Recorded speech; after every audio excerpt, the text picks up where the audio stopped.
When we talk Auburn Tigers, we always bring in Jamie Hancock from Preps Nation to help us sort out the personnel. And, of course, it's high school personnel this time of year as we are just 13 days away from National Signing Day.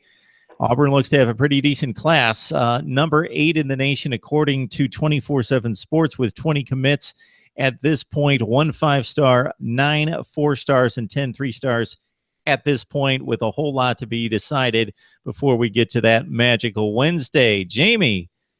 Great to be here, Mark. Things are going well. It gets a little busy this time of year for me with recruiting and things of that nature. So, yeah, it's a busy time. Yeah, this is your time of year to break down the tape and give a lot of prospects that extra special look. So, of course, for the beloved Auburn Tigers, they're looking up at Alabama along with the rest of the SEC Western Division, 8-5, 5-3 in the division or in the conference last year. So the offense obviously peaked in 2013 and was, again, really strong in 14, but it's been in decline ever since. Hopefully you got some names for us that will be stars of the future. You know, you talk about the offense and the decline that they've had over the last couple of years, and that's been evident, and most of that has to do with the quarterback position. This is a very quarterback-driven offense, and that's shown since Nick Marshall has not been there. Not to say Sean White has not done a great job. I just think it may be square peg and round hole for him.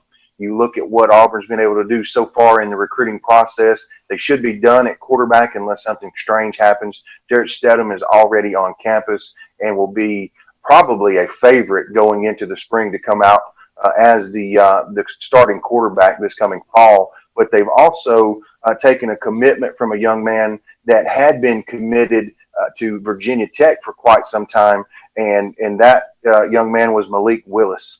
And he was committed to Virginia Tech, did a great job at Roswell High School in Georgia, a true dual threat kind of guy in that Nick Marshall mold, athletic enough that teams like Virginia Tech and others were looking at him as a defensive back. So that's where they are at the quarterback position.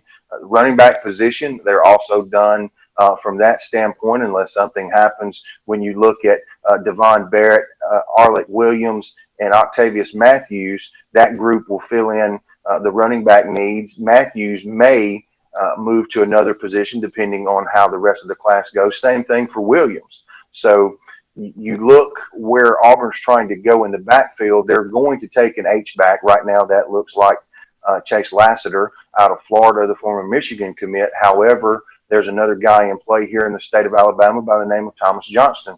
Auburn likes him as an H-back. However, he is only the Alabama all-time leader for tackles. And so he's a young man that's a very talented guy.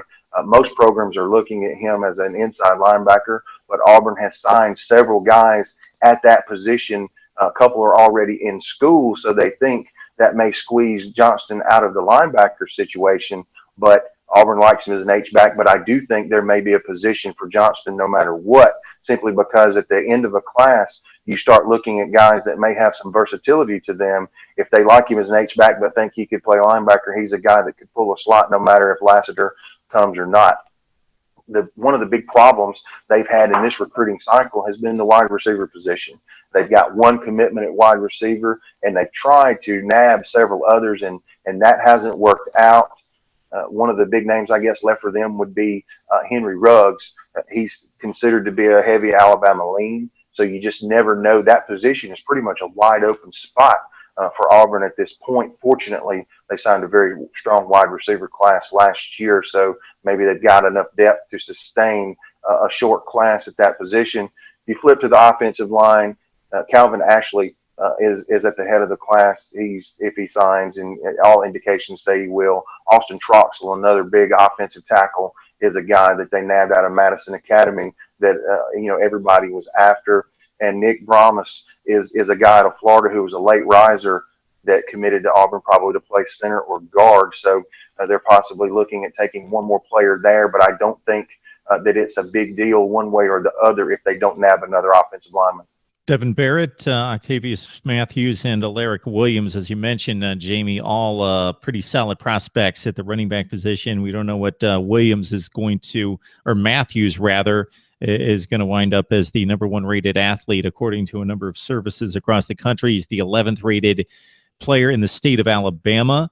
Barrett comes in as the 11th rated running back nationally, and for Alaric Williams, it's the 12th rated player in the state, and he's a top 10 running back. So depth at the running back position, nobody really off the charts, 5-star recruit, but 3 very alluring prospects right there for the Auburn Tigers.